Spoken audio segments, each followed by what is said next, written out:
नमस्कार विद्यार्थी मित्रांनो.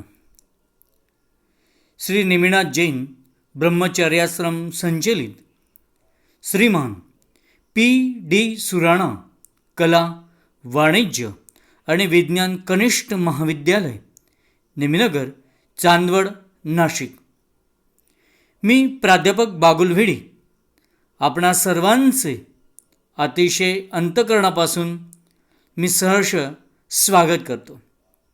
आजच्या या मराठीच्या ऑनलाईन तासिकेमध्ये मी आपले स्वागत करतो.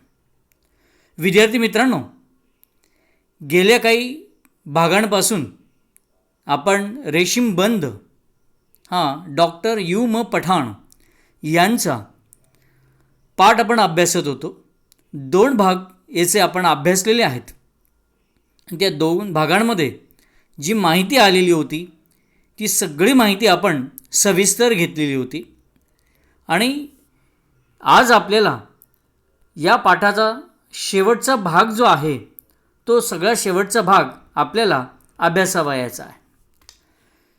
पहिल्या भागामध्ये आपण ही उत्तर रात्र म्हणजे जी 12 नंतर म्हणजे 2 वाजेनंतर सुरू होते. रात्रीचे 2 वाजेनंतर जी रात्र सुरू होते त्या रात्रीला उत्तर रात्र असं म्हटलं जात असतं. ही रात्र ज्यावेळेस येत असते त्यावेळेला आपण अतिशय साखर झोपेमध्ये असतो. मात्र त्याच वेळेला लेखकाला जाग येते. ह्या उत्तर रात्रीची मंद मंद पावलं, मुलायम पावलं, ही स्पंदनं जी आहेत ही मात्र डॉक्टर यू म पठाण यांना जाणवत असतात. आणि मग ज्यावेळेला ही उत्तर रात्र येते मग त्यावेळेला लेखक आपल्या रूममधल्या डायनिंग टेबलजवळ असतो आणि मग त्यावेळेला हळूच तो खिडकीजवळ जातो आणि ती खिडकी अलगद उघडतो जेणेकरून की जी सगळीकडची नीरव शांतता आहे, जी निद्रा सगळ्यांना लागलेली आहे ती भंग होऊ नये म्हणून. आणि बाहेर सगळा काळाकुट्ट अंधार दाटलेला असतो. सगळ्या वृक्ष वेली या सगळ्यांचा डोळा लागलेला असतो. चिवचिवाट नसतो. आणि हा जो काळ जो असतो तो साधारणतः पहाटेचे 3-3:30 वाजेची ही वेळ असते. आणि मग लेखक म्हणतो की हीच वेळ मला फार आवडते, कारण की खरं म्हण याच वेळेला आपल्याला लक्षात येत असतं साऱ्या चिंता, दिवसभराचे व्याप, आपला व्यवहार, दैनंदिन जीवन सगळं स्तब्ध झालेलं असतं. एवढंच काय, मग ती बोगनवेल असो, गुलमोहर असो, जॅकरांडा असो किंवा चाफा असो, ही सगळी शांत झोपलेली असतात. आणि मग लेखक म्हणतो पण मला या सगळ्या गोष्टींची ओढ का लागावी, मला या सगळ्या निसर्गाची ओढ का लागावी, आमच्यात असं कोणत्या प्रकारचं नातं आहे. लेखक म्हणतो की मला ते लक्षातच येत नाही असं कोणतं नातं असावं. आणि म्हणून लेखक म्हणतो की कदाचित आदिम नातं असावं. आदिम म्हणजे अगदी पूर्व अवस्था, ज्या वेळेला मानवाची अवस्था सुरू झाली ती अवस्था, कारण की आपले पूर्वज आपण माकड म्हणत असतो, ती अवस्था. आणि म्हणून कदाचित ह्या निसर्गाचं आणि माझं नातं जे आहे हे आदिम काळापासूनचं असावं, अगदी पूर्वीच्या काळापासूनचं राहिलेलं असावं. लेखक म्हणतो की त्यानंतर मी त्या डायनिंग टेबलमधून ज्यावेळेस बाहेरचे बाग मी बघत असतो, मग ती जॅकरांडा असो, गुलमोहर असो, चाफा असो, पण माझं मन अगदी वेडं होऊन जात असतं आणि आस लावून बसलेलं असतं की केव्हा एकदाची जाग येईल आणि केव्हा नाही. पण अशा वेळेला मला माझ्या नातीची आठवण येत असते. आता लेखकाची नात जी असते ना, तिच्या शैशवावस्थेतील वर्णन ह्या ठिकाणी आलेलं आहे. मग अल्मास ही लेखकाची मुलगी आहे आणि अल्विशा ही लेखकाची नात आहे. मुलगी आली की साहजिक तिच्याबरोबर नातं येत असते. मग ही नात खांद्यावर खेळत असते आणि खेळता खेळता झोपी जात असते. आणि मग उत्तर रात्रीला लेखकाला जशी ह्या बागेची, ह्या निसर्गाची ओढ लागते तशी नातीची पण ओढ लागत असते. जवळ जाऊन बघतात ही केव्हा उठेल, केव्हा नाही, केव्हा माझ्या खांद्यावर खेळेल, असं सगळं होऊन बसलेलं असतं लेखकाला. आणि मग त्याच्यानंतर लेखक वाट बघत बसलेला असतो मग लेखक म्हणतो की माझी नात अल्विशा ती ज्या पद्धतीनं झोपलेली असते ना, त्याच वेळेला उत्तर रात्रीला सगळा निसर्ग, ती बागेतली झाडं, फुलझाडं, वेली, पशु पक्षी ही सगळी या नीरव शांततेत झोपी गेलेली असतात. लेखक वाट बघत बसलेला असतो.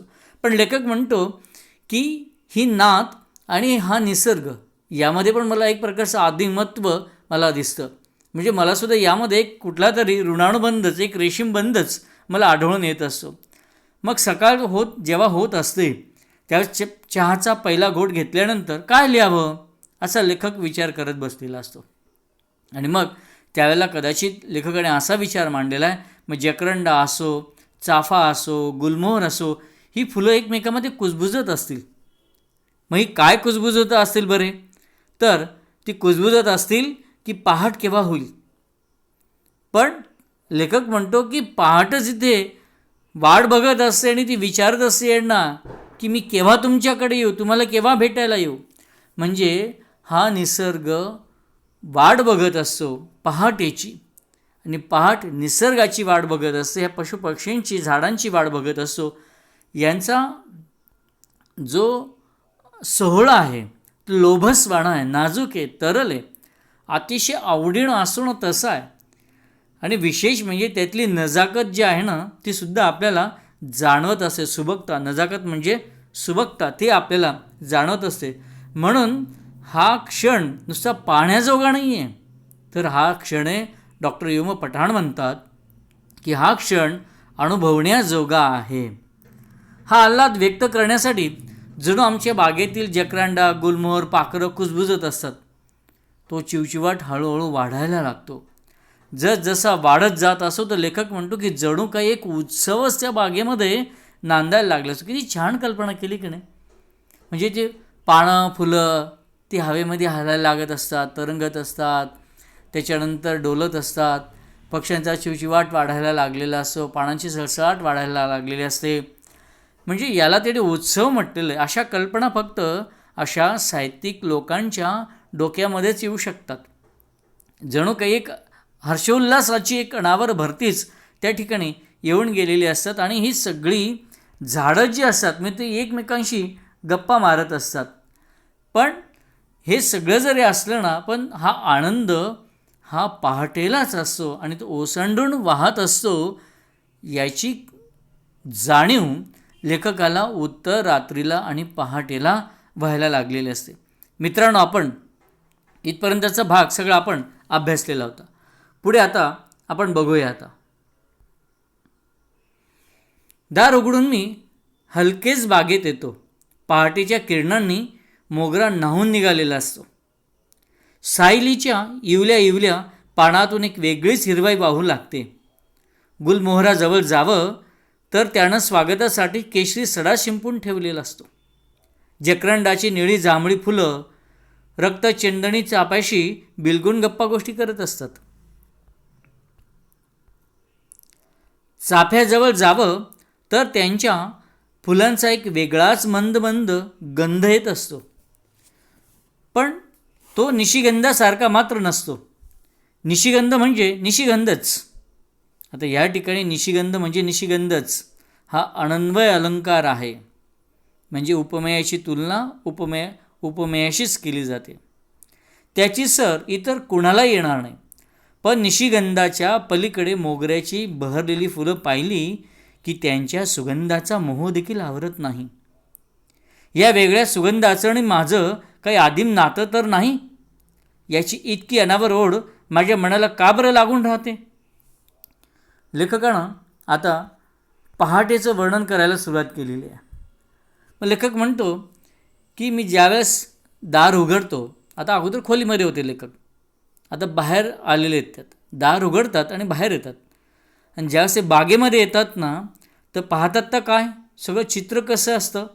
तो मोगरा अतिशय न्हाऊन निघालेला असतो पहाटेच्या सूर्यकिरणांनी. आणि सायलीच्या इवल्यावल्या पानातून एक वेगळीच हिरवाई लेखकाला जाणवू लागलेली असते. आणि गुलमोहराचं जे झाड जे असतं ना, जणू काही त्याने तर स्वागतासाठी केशरी फुलांचा सडा शिंपून टाकलेला असतो. जकरंडाची निळी निळी जांभळं असणारी ती फुलं रक्तचंदणी चाफ्याशी बिलगून गप्पा गोष्टी करत असतात. म्हणजे हे फुलांमधलं नातंसुद्धा लेखकाला वेगळंच जाणवतं. चाफ्याजवळ जावं तर त्या फुलांचा एक वेगळाच गंध येत असतो, पण तो निशिगंधासारखा मात्र नसतो. म्हणून लेखकाने म्हटलं निशिगंध म्हणजे निशिगंधच, म्हणजे निशिगंधाच्या फुलांची त्या सुवासाची तुलना कुठल्याही सुवासाशी करता येणार नाही. म्हणजे इथे अनन्वय अलंकार वापरलेला आहे. पण जरी असलं निशिगंधाची फुलं अतिशय मोहक, अतिशय सुगंधी, पण मोगऱ्याची फुलं पण त्याला काही कमी असतात का? त्याचाही सुगंध तेवढाच असतो. आणि म्हणून ह्या सुगंधाकडे लेखक आकर्षिला जात असतो. लेखकाला मोह होत असतो. युम पठाण हे म्हणतात की मला मोह होतो की मी याकडे केव्हा जाईल असं मला वाटत असतं. आणि म्हणून लेखकाने पुन्हा आदिमत्व जे आहे, ते आदिम तत्व मगाशी आलेलं होतं ते पुन्हा इथे वापरलं. बघा, पहिल्यांदा आलं होतं सुरुवातीला की रेशीम म्हणजे कोणतं आदिमबंधच असावं म्हणून.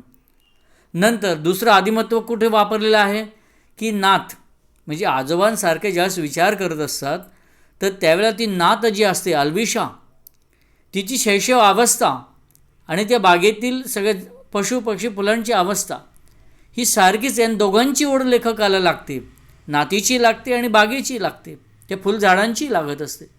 म्हणून कदाचित आमचं नातं आदिम काळाचं असावं हे दुसरं तत्त्व तिथे जाणवलं. आणि आता पुन्हा या ठिकाणी आलेलं आहे की या सुगंधाचं आणि लेखकाचं नातं हे आदिम तत्त्व तर नाही ना.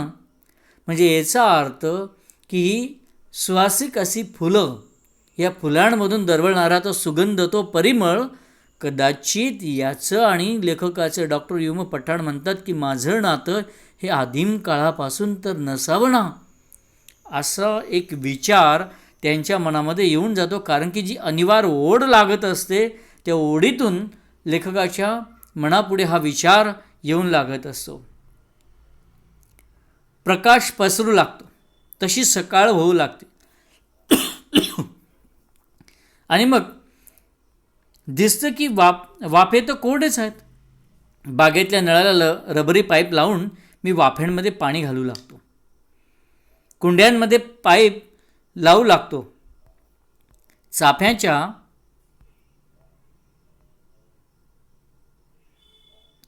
गुलमोहराच्या, जकरंडाच्या, सायलीच्या आणि बोगन वेलीच्या गोल गोल आळ्यांना पाणी देऊ लागतो.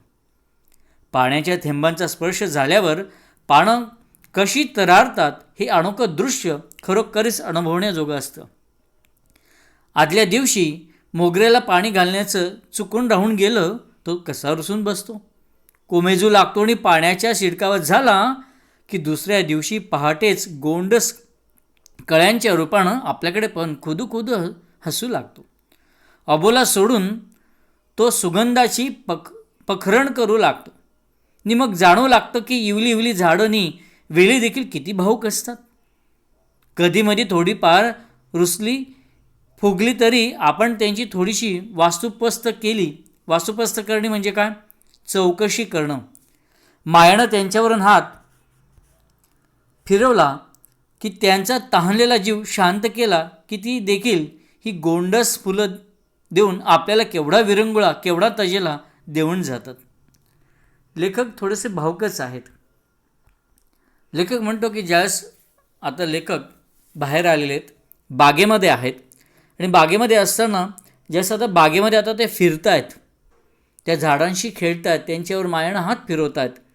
मग ज्यावेळेस सकाळ झालेली असते तर नेमकं आता सकाळच्या वेळी लेखकाला जाणवतं की त्या झाडांना पाणीच द्यायचं राहून गेलेलं आहे. जी वाफे असतात, वाफे माहितीत ना, पाणी देण्यासाठी केलेलं गोल केलेलं आळं, ती कोरडेच आहेत.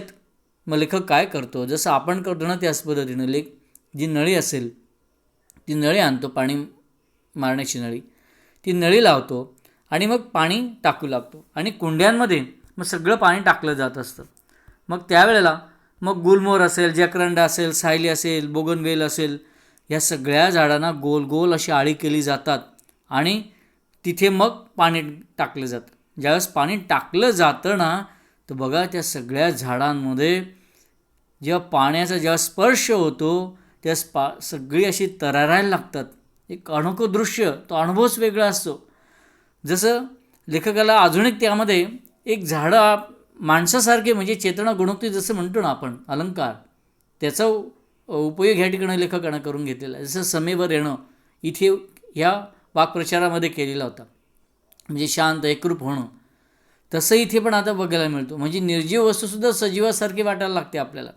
तसाच अनुभव की जणू काही झाडंसुद्धा जी आहेत ना, मग तो मोगरा असो कोणी असो, तो मोगरासुद्धा रुसून बसलेला असतो. कारण की चुकून लेखकाला पाणी घालायचं राहून गेलेलं असतं, तो रुसून बसलेला असतो. पण लेखकाला लक्षात येतं, अरे हां पाणी द्यायचं राहून गेलेलं आहे, हा रुसून बसलेला आहे. लेखक ज्यावेळेस पाणी घालतो ना, तर त्यावेळेला तो लगेच असा आनंदी होऊन जात असतो. आणि नंतर मग दुसऱ्या दिवशी कळ्या त्याला उमलू लागतात आणि तो कळ्यांच्या रूपानं जणू की तो आबोला सोडतो आणि हसायला लागत असतो. आणि नंतर मग फुलांच्या रूपानं सुंदर अशी पखरण तो करत असतो. आता त्या ठिकाणी इवलीशी ज्या वेली असतात त्यासुद्धा अगदी तो नजारा त्यांचासुद्धा वेगळाच होऊन बसलेला असतो. म्हणजे ही झाडं जरी असली फुलांची, ती फुलं जरी असली की ही माणसासारखीच असतात, त्यांचीसुद्धा चौकशी करावीच लागत असते, मायेने त्यांच्यावर हात फिरवावाच लागत असतो. आणि असा हात फिरवला की त्यांचा जीव शांत झाला की केवढी फुलं, केवढा सुगंध, केवढा विरंगुळा आपल्याला देऊन जात असतात. मित्रांनो, इथे दोन गोष्टी आपल्याला लक्षात येतात. मग त्या दोन गोष्टी कोणत्या लक्षात येतात आपल्याला तर इथे की त्यातली पहिली गोष्ट अशी की बघा, याचा पहिला अनुभव आपल्याला जसा येतो बघा, उन्हाळा ज्यावेळेस आलेला असतो ना, उन्हाळा, मग त्या उन्हाळ्यामध्ये पण अशी स्थिती असते सगळी की त्यावेळेलासुद्धा उन्हाळ्यामध्ये त्या उन्हामुळे जमीन अशी कोरडी अशी उदास होऊन गेलेली असते, निसर्ग असा उदासच झालेला असतो. पण ज्यावेळेस पाऊस येतो, पावसाचा पहिला शिडकावा येतो आणि बघा तो येऊन गेल्यानंतर दुसरा दिवस ज्यावेळेस उजाडतो ना, तर ते झाडांमध्ये कशी नवलाई येऊन लागलेली असते. ती पानं फुलं ती वेगळीच काहीतरी बोलत असतात आपल्याशी, जणू काही बोलत आहेत की काय, अशा प्रकारचं एक रूप, एक सजणं या झाडांना येऊन लागलेलं असतं. म्हणजे जणू काही ती त्या पाण्याची वाटच बघत असतात. आणि पहिल्या पावसाची सर आल्यानंतर जो येणारा मातीचा सुगंध असतो ना मित्रांनो, विद्यार्थ्यांना तो वेगळाच असतो. कुठल्याही सुगंधाला लाजवेल अशा प्रकारचा तो सुगंध असतो. आता इथे लेखकाने पुन्हा आदिमत्व सांगितलेलं आहे. मग ते आदिमतत्व कोणतं सांगितलेलं आहे की जशी ही लहान मुलं असतात, की लहान मुलं कशी असतात, किती रुसून फुगून बसलेली असतात, कुठेतरी कोपऱ्याला जाऊन बसलेली असतात. जसं बघता आईने एखादी गोष्ट केली नाही की ती लहान मुलं कुठे रुसून जाऊन बसलेली असतात. पण एक सगळ्यात महत्त्वाचं बरं का, ती रुसून फुगून जर जाऊन बसली ना, पण अशा ठिकाणी जाऊन बसतात की ती दिसली पाहिजेत, आपल्याकडे लक्ष गेलं पाहिजे अशा ठिकाणी ती जाऊन बसतात. म्हणजे थोडंसं दूरवर कोपऱ्यालाच, पण आपण दिसेल या टप्प्यामध्ये. आणि मग आईचं लक्ष गेलं की मग लगेच मग आईच्या लक्षात येतं की हा रुसलेला आहे. मग आई जवळ जाते, जवळ गेला का मग अजून राग वाढतो. आणि मग त्याच्या माईनं जवळ घेतलं, त्याचा राग काढला की खुदकन तो हसायला लागतो. जणू काही इथे डॉक्टर युम पठाण म्हणतात की मोगऱ्याचं तसंच झालेलं आहे. म्हणून ही झाडंसुद्धा ही तशीच वागत असतात, असा भाग आपल्याला लक्षात येतो. आणि मग तुकोबांच्या त्या अभंगाचा खराखुरा अर्थ उकलू लागतो. त्यांनी वृक्ष आणि वल्ली यांना आपली सोयरी का बरं म्हटलं असावं, यातलं इंगित म्हणजे गुपित उमलू लागतं. त्यांच्यातल्यानी आपल्यातलं हे नातं, हे रेशीमबंध आजकालचे नसावेत, तर ते आदिम असावेत, युगानोयुगांचे असावेत, याची जाणीव उत्कटतेनं होऊ लागते. असं नसतं तर आपल्याला त्यांचीनी त्यांना आपली एवढी अनावर ओढ का बरं लागली असती. शेवटी लेखकानं आपल्याला विचार करायला लावून सोडलेला आहे. आता विचार करायला कसं लावलेलं आहे ते नीट समजून घ्या. आता इथे संत तुकारामांचा, जगद्गुरू संत तुकारामांचा या ठिकाणी संदर्भ आलेला आहे. वृक्षवल्ली आम्हा सोयरे वनचरे, हा त्यांचा जो अभंग जो आहे ना, त्या अभंगातला सोयरे याचा संबंध आणि त्या अभंगाचा संबंध पुन्हा ह्या ठिकाणं संत लेखक डॉक्टर यू. म. पठाण यांनी लावलेला आहे. ते म्हणतात की ह्या अभंगाचा खराखुरा अर्थ जो आहे ना तो मला उकळू लागलेला आहे. आता तो अभंग त्यातला अर्थ म्हणजे इथे सोयरे. सोयरे म्हणजे काय, ज्याला आपण नातेवाईक म्हणत असतो. एक नात्यानं एक नातं तयार झालेलं असतं नातेवाईक, ज्याला स्नेही पण म्हणू शकतो, तुम्ही सोबती पण म्हणू शकतात, वेगवेगळ्या अर्थानं आपण संबोधू शकतो. तात्पर्य एक नातं असतं, एक नातेवाईक ज्याला म्हणतो ना आपण, तसं त्याला सोयरे म्हटलं गेलं. मग वृक्ष वल्ली ही सगळी आपली काय सोयरीच आहेत. जणू काही निसर्गाचं आणि आपलं कुठेतरी नातं आहे. आणि हेच नातं डॉक्टर यू. म. पठाण म्हणतात की मला आता उकलू लागलेलं आहे. त्यातलं गुपित जे आहेत, इंगित त्यातलं गुपित जे आहेत ते मला आता जाणवायला लागलेलं आहे. हे रेशीमबंध आजकालचे नसावेत, हे रेशीमबंध आजकालचे नसावेत, ते आदिम असावेत. म्हणजे पुन्हा बघा आता चौथ्यांदा आदिमत्व आलेलं आहे. म्हणजे कदाचित या निसर्गाचं आणि माझं नातं हे आजचं नाही आहे. कदाचित तुकोबांच्या जगद्गुरू संत तुकोबांच्या अभंगापासून, कदाचित त्याच्याही पूर्वीपासूनचं एक कदाचित माझं नातं असावं, युगानुयुगांचं नातं असावं असं म्हटलेलं आहे. आणि म्हणूनच मला उत्कटतेनं ओढ लागत असते.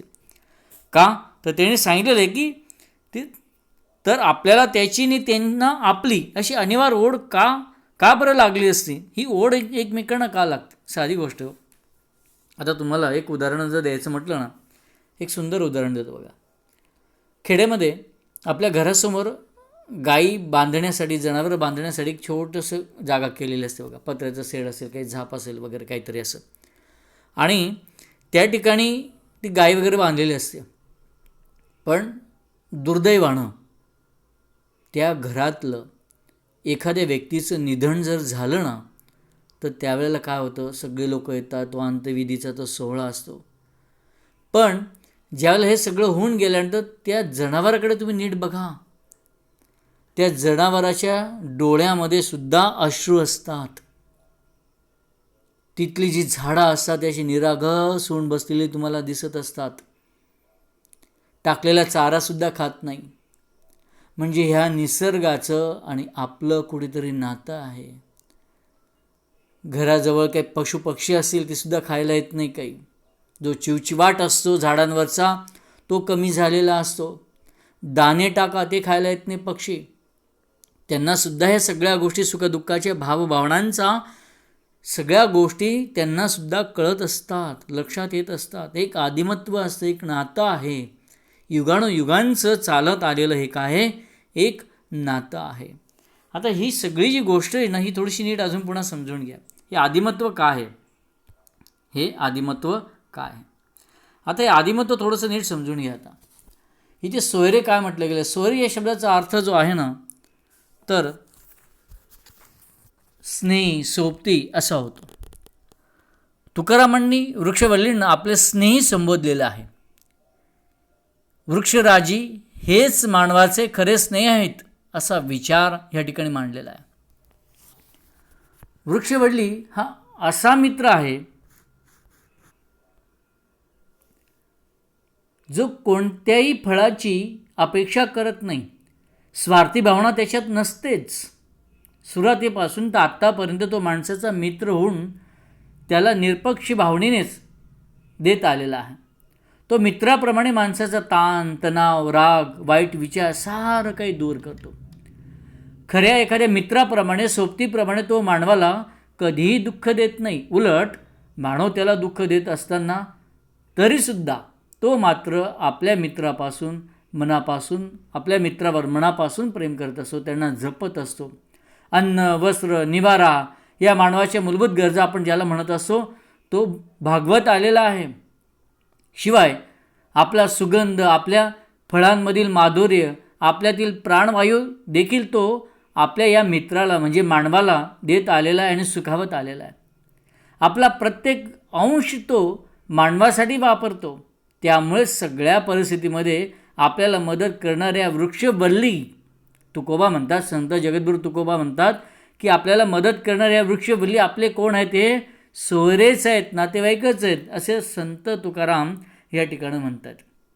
मित्रांनो, हा सगळा पाठ आपण ज्यावेळेस बघतो ना, ते एक रेशीमबंध म्हणजे नेमकं काय, हे शीर्षक जे आहे ना रेशीमबंध, हे का दिलेलं असावं, तर या शीर्षकाची एक समर्पकता आहे, ती आपण थोडीशी नीट समजून घेऊयात. आता पाठ तर संपलेला आहे, पण शीर्षकाची समर्पकता जी आहे ना, कदाचित परीक्षेला यावर प्रश्न येऊ शकतो, म्हणून ते नीट समजून घ्या. आता रेशीमबंध म्हणजे कधीही नष्ट न होणारे असे सुखकर बंध.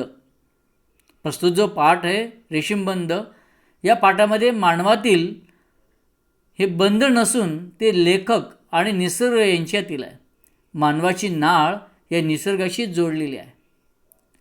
मानव प्रत्येक गोष्टीकरता, प्रत्येक गरजेकरता ह्या निसर्गावरच अवलंबून असतो आणि निसर्गही आपल्याला या मानवरूपी मित्राच्या मदतीसाठी सदैव तत्पर असणारा जीवाभावाचा सखा, जसं ज्याला आपण मित्र म्हणतो तसा असतो.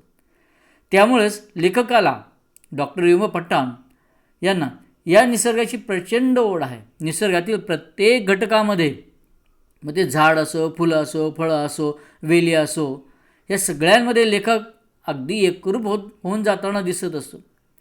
मानवाप्रमाणे त्यांनाही मन आहे, जसं मानवाला मन असतं ना तसं त्यांनाही असतं, आणि मानवाप्रमाणे त्यांनाही भाव, भावना, सुख दुःखाच्या भावना आहेत. लेखकाला वाटते आणि हीच भावना लेखक आणि निसर्गातील प्रत्येक घटकाचे नाते अधिक दृढ बनवते. या निसर्गाची लेखकाला ओढ लागते, त्यामध्ये आदिम, रुजू स्नेहबंध कारणीभूत असावेत. हे स्नेहबंध मजबूत तर आहेतच, शिवाय ते सुखकरही असल्याचे कळते. लेखकाला या निसर्गातून गवसणारे अनुभव, या निसर्गातून मिळणारं सौंदर्य, या निसर्गाबरोबरच लेखकाचे असलेले युगानुयुगांचे निरागस नाते व्यक्त करणारा हा पाठ आहे. म्हणून याला नाव दिलेलं त्यांनी रेशीमबंध असे एक नाव दिलेलं आहे. आता लेखकाची जी लेखनशैली जी आहे ना मित्रांनो, ती लेखनशैली कशी, ती आपण नीट समजून घ्या. आता लेखकाची लेखनशैली,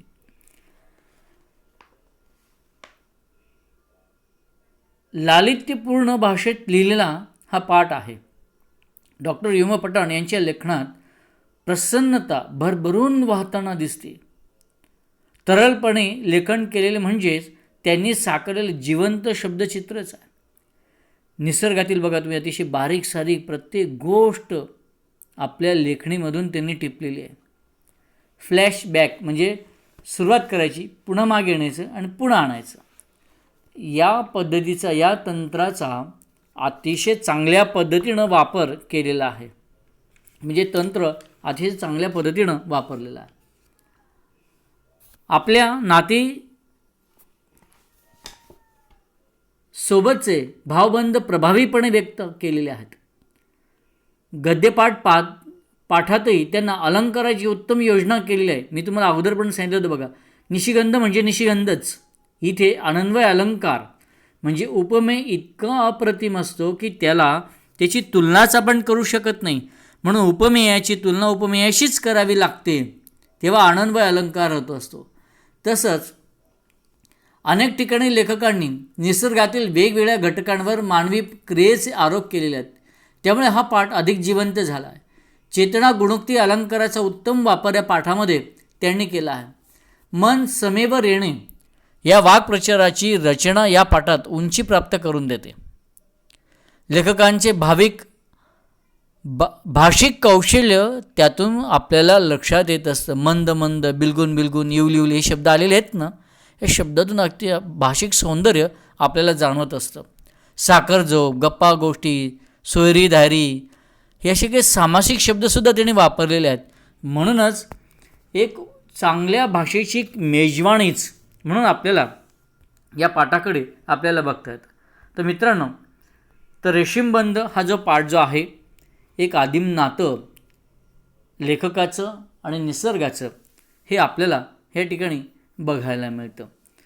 मित्रांनो, अतिशय आपण 3 भागांमध्ये, पहिल्या भागात काहीसा भाग बघितला आपण, त्यानंतर आपण दुसरा भाग जो आहे तो आपण अभ्यासला, नंतर तिसरा भाग जो आज आपण अभ्यासलेला आहे, तिघांची एकत्रित माहिती पण आपण घेतलेली. एवढंच नव्हे, शीर्षकाची समर्पकता कोणती असावी ती आपण लक्षात घेतली. शीर्षकाच्या समर्पकतेबरोबरच की तुकोबांचा जो विचार जो आहे तो आपण नीट लक्षात घेतला आणि लेखकाची लेखनशैली याची जी वैशिष्ट्ये जी आहेत ती वैशिष्ट्येसुद्धा आपण लक्षात घेतली. कारण की प्रश्न शीर्षकावर विचारले जातात बोर्डाला, म्हणून आपण शीर्षकाची समर्पकता पण बघितलेली आहे. लेखनशैली पण विचारली जाते, लेखक साहित्यिक यांची लेखनशैली विचारली जात असते. त्यावरही आपण थोडासा भाग आपण बघितला, भाष्य आपण केलेलं आहे. ही सगळी एकंदरीत माहिती आपण आजच्या तासाला घेतलेली आहे. मित्रांनो, यावर मी कृतीपत्रिका पण टाकणार आहे. ती कृतीपत्रिका बघा, त्या अगोदर पाठ बघा, तो नीट वाचा, समजून घ्या आणि त्यानंतर कृतीपत्रिका नीट लक्षात घ्या आणि मग तुम्हाला उत्तरं, त्या कृतीची उत्तरं तुम्हाला शोधायची आहेत. शोधा म्हणजे तुम्हाला सापडेलच. आणि मित्रांनो, हा पाठ जो आहे हा तुम्हाला सगळ्यांना समजला असेल अशी अपेक्षा करतो. तुम्हा सर्व विद्यार्थ्यांनी जे या तासिकेसाठी मला सहकार्य केलं त्याबद्दल तुमचे सगळ्यांचे आभार.